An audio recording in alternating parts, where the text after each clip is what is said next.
The text blinked on my screen like a knife wound.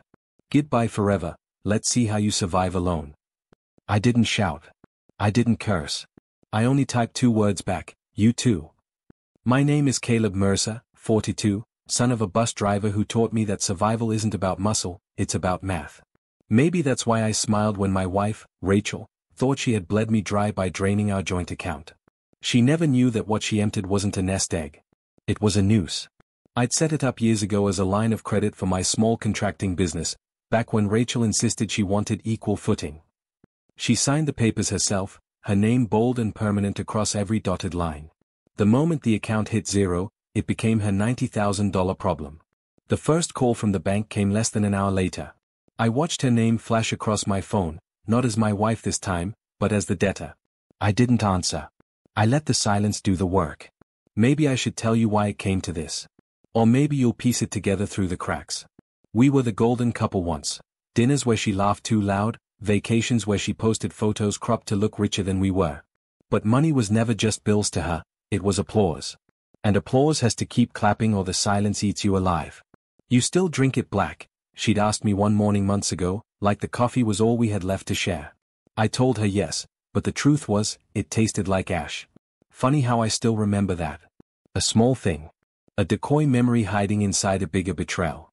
Rain tapped against the shop's tin roof as I sat there with my silent phone, ledger open, pencil scratching circles I didn't need. That's when it hit me, this wasn't just revenge. It was symmetry. She had tried to make me disappear with numbers, and now numbers would erase her smile from the inside out. But here's the secret I haven't told anyone, the account was never meant to be my weapon. It was supposed to be our safety net. She turned it into the blade. And as the rain thickened, I realized, I wasn't done. This was just the first hour of her unraveling. Next part will unravel what happened the night she left and how the debt began to twist her world. The night she left wasn't dramatic. No slammed doors, no suitcases hurled into the trunk. Just quiet footsteps and the faint smell of her perfume trailing through the hallway like a ghost. I lay in bed pretending to sleep, listening to the soft clicks of her heels across the hardwood, the scrape of her coat hanger, the rustle of cash she thought she was stealing unseen. Rachel always underestimated silence. She thought I didn't notice the calls that stopped when I walked in, the shopping bags tucked under the car seat, the receipts hidden in recipe books. She believed betrayal only counted if someone shouted about it. She paused in the doorway before leaving, and for a second, I thought she might turn back. Instead, she whispered, almost too softly to hear, I deserve better than scraps. Then the door closed, and her shadow belonged to another house, another man, another life. That same night, I sat in my office staring at the red string I tied around my old ledger months ago. A silly thing, maybe. A marker, a reminder. Rachel once asked, why do you keep that? I told her, so I remember where the real numbers begin. The truth? It was my line between trust and preparation. And she had just crossed it. By morning, the first bank notification buzzed on my phone. Balance, negative. Limit exceeded. Rachel must have been sipping champagne, believing she'd buried me. I was sipping black coffee, calm, almost serene, knowing the clock had started. I imagined her face when the calls came. At first polite, Mrs. Mercer, we're following up on your account. Then firm, your payment is past due. Then sharp, we'll be forced to escalate. That's how numbers work. They don't scream, they tighten. Slowly. And yet, even then, I felt the contradiction pulsing in me. I didn't hate her. Not fully. Betrayal is strange like that. It burns but leaves you cold. Still, when the second call hit her phone, I almost felt sorry. Almost. Because this wasn't just debt. It was identity unraveling, and Rachel had written her name on every page. The calls multiplied like rain dripping through a leaky roof.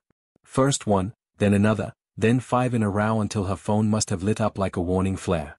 I didn't need to hear her voice to imagine the panic. Rachel pacing barefoot across whatever apartment she'd fled to, holding the phone away from her ear, as if distance could soften debt. By the third day, she showed up. Not at home, she wouldn't give me that satisfaction, but at the workshop. I was sanding a wooden door frame when her reflection appeared in the glass. She didn't knock. She walked in like the place still belonged to her. You set me up, she hissed, voice cracking at the edges. Her eyes were ringed with sleepless nights, mascara smudged like bruises. $90,000, Caleb. They said my signature is on every line. Tell me this isn't what it looks like. I kept sanding. The rasp of grit against would drown out her desperation. You signed it. You wanted equal footing, remember? That was supposed to be ours, not this.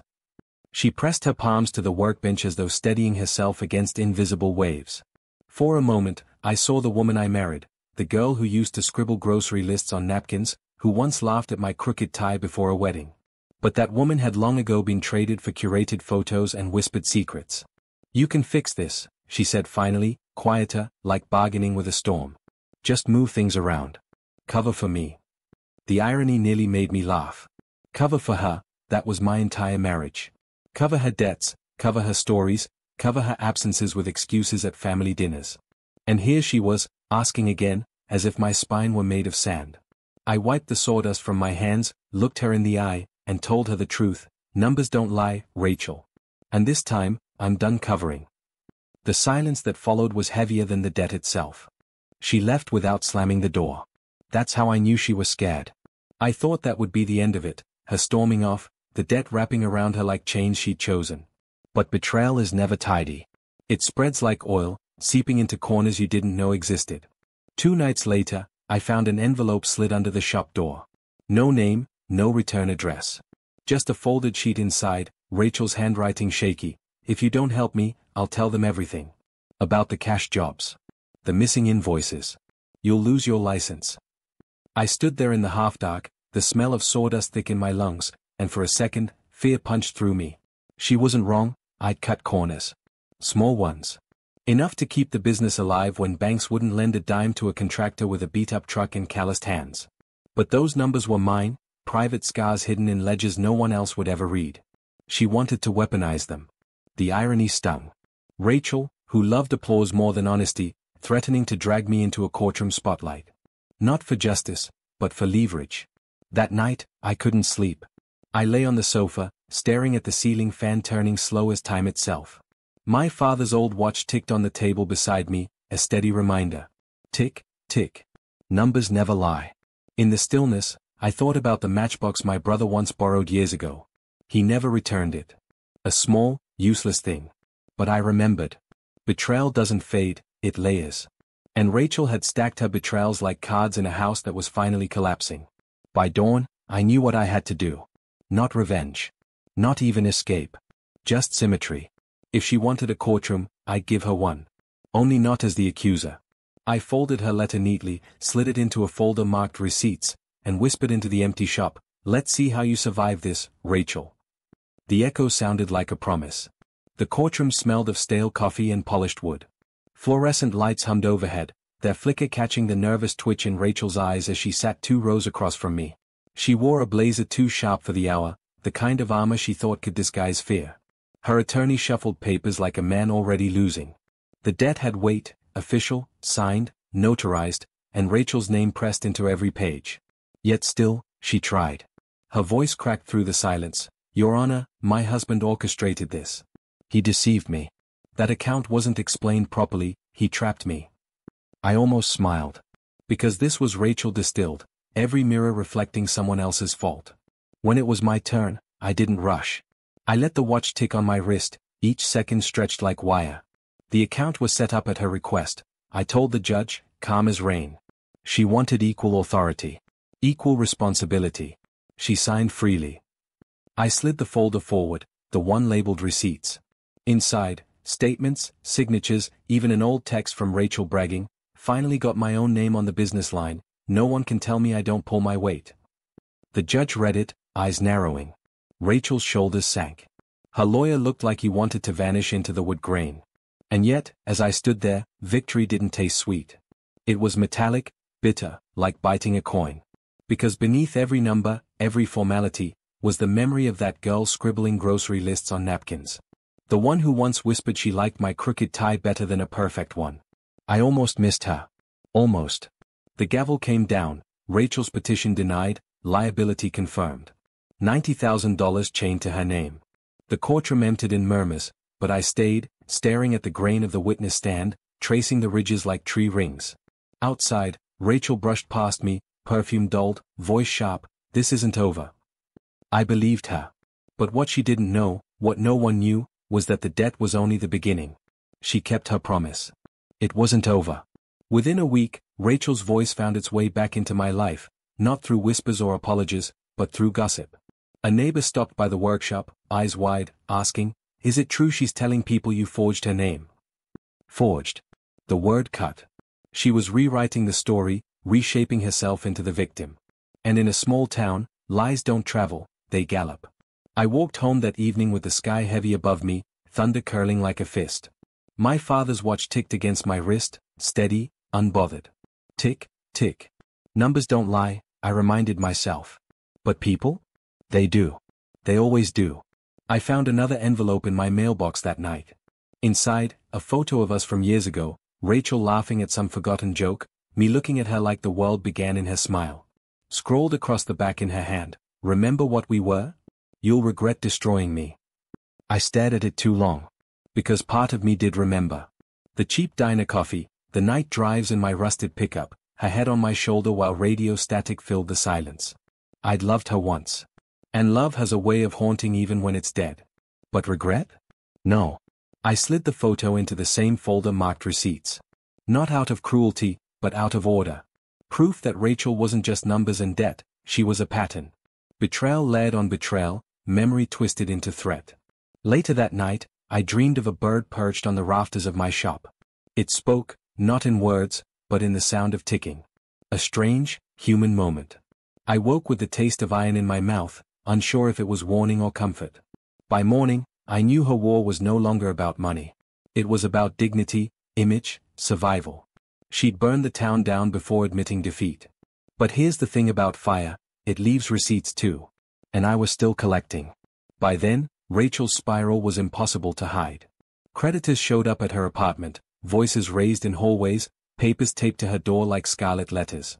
Word spread fast, small towns feast on downfall like carrion birds. I watched from a distance. Not gloating, not celebrating. Just observing. There's a strange ache in seeing someone you once loved unravel. Like watching a house you built brick by brick catch fire, knowing you can't step inside without burning too. She tried one last angle.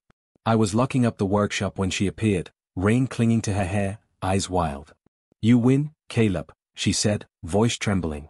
"But if you ever cared about me, help me. Please. I can't breathe with this debt crushing me." The words might have broken me once. They almost did. But then I noticed her hand gripping something, my old ledger. The one she must have stolen from my desk weeks ago. She held it like a weapon. "I still have this," she whispered. "If I go down, you go with me." I stepped closer, close enough to see her fingers shaking. "That ledger?" I asked softly. "Check the first page." She frowned, flipping it open. Inside, a note in my handwriting, "This copy was made for you the day you signed. Numbers don't lie." Her face drained. Because the real records, the only ones that mattered, were locked away safe. What she held was nothing but shadows. For the first time, she looked small. Not furious, not defiant, just small. "Why?" she asked, barely audible. "Why do this to me?" I wanted to say because she did it first. Because betrayal deserves balance. But the truth felt simpler, because you taught me that survival isn't about love, it's about math. The rain hammered down harder, drowning her silence. She left the ledger on the steps and disappeared into the storm. And for the first time in months, I felt the weight shift off my chest. But it wasn't over yet. Not until the world saw her for who she really was. The world didn't need me to expose Rachel. She did it herself. Weeks later, the local paper ran a small column about her bankruptcy filing. Former business partner defaults on $90,000 loan. It read, her name bold in black print. No mention of me, just her. I clipped the article and slid it into the folder marked receipts. One last page, one last weight off my shoulders. I didn't celebrate. There was no victory lap, no champagne. I sat on the back porch with black coffee cooling in my hands, listening to the steady tick of my father's old watch. That sound had carried me through every storm, and now it sounded like peace. Rachel sent one final message. No threats this time. No begging. Just a single line, "You never loved me enough to save me." I stared at it for a long time. Maybe she was right. Or maybe she never understood that love isn't saving someone from themselves, it's giving them the chance to choose better. She'd chosen applause over trust, glitter over truth. And numbers had done what I never could, they'd strip the illusions away. I didn't reply. Some silences are louder than any words. That evening, I found the matchbox my brother never returned, sitting in a drawer I hadn't opened in years. Strange how small things resurface at the right time. I held it, felt the rough cardboard edges, and thought about patterns, betrayals, debts, unreturned pieces of ourselves. Then I set it down. Not as a reminder of pain, but as proof I didn't need to carry it anymore. As the sun dropped, the shop lights flickered, casting long shadows across the wood I'd been shaping for weeks. Work, numbers, silence, these were my constants now. And Rachel? She became what she always feared most, irrelevant. I closed the folder of receipts for the final time, slid it into the drawer, and whispered into the dusk, sometimes, survival is the only revenge. The watch ticked once more, steady, certain.